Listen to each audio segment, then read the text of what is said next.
આળસ એ માણસના શરીરમાં રહેલો સૌથી મોટો શત્રુ છે. જીવનમાં સફળતા મેળવવા માટે પરિસ્થિતિઓ, મુશ્કેલીઓ, નિષ્ફળતાઓ જેવા ઘણા શત્રુઓ સામે લડવું પડે છે. પરંતુ આ બધાથી પણ મોટો શત્રુ આળસ એક એવો શત્રુ છે જે બહાર નથી, પણ આપણા શરીરની અંદર આપણા મનમાં જ વસે છે. આળસ કોઈ નાની બાબત નથી. આળસ ધીમે ધીમે માણસની શક્તિ, સમય અને સપનાઓને ખાઈ જાય છે.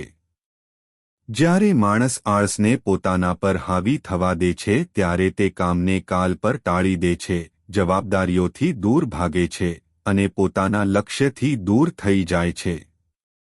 આળસ શરૂઆતમાં આરામ જેવી લાગે છે, પછી ધીરે ધીરે કોઈ કામ કરવું ગમતું નથી અને લાંબા ગાળે તે જીવનમાં અપૂર્ણતા, પસ્તાવો અને નિષ્ફળતા લાવે છે. વિચાર કરો કે જો એક વિદ્યાર્થી જો અભ્યાસમાં આળસ કરે તો તે પોતાના ભવિષ્ય સાથે ખેલ કરે છે. જો એક કર્મચારી કામમાં આળસ કરે તો તે પોતાની પ્રગતિ રોકે છે. અને જો એક વ્યક્તિ જો જીવનના સ્વપ્નોમાં આળસ કરે તો તે પોતાની ક્ષમતાને ક્યારે ઓળખી શકતો નથી. આળસ માણસને શારીરિક રીતે જ નહીં પણ માનસિક રીતે પણ નબળો બનાવે છે. તે આત્મવિશ્વાસ ઘટાડે છે, ઊર્જા ખતમ કરે છે અને માણસને બધી રીતે બરબાદ કરી નાખે છે.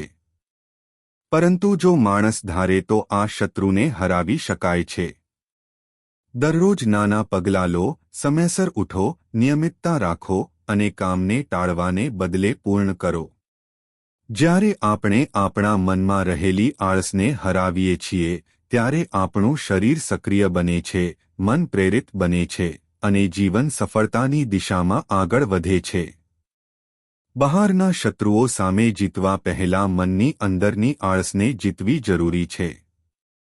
કારણ કે જે માણસ પોતાના આળસ પર વિજય મેળવે છે તે જીવનમાં કોઈ પણ ઊંચાઈ સર કરી શકે છે.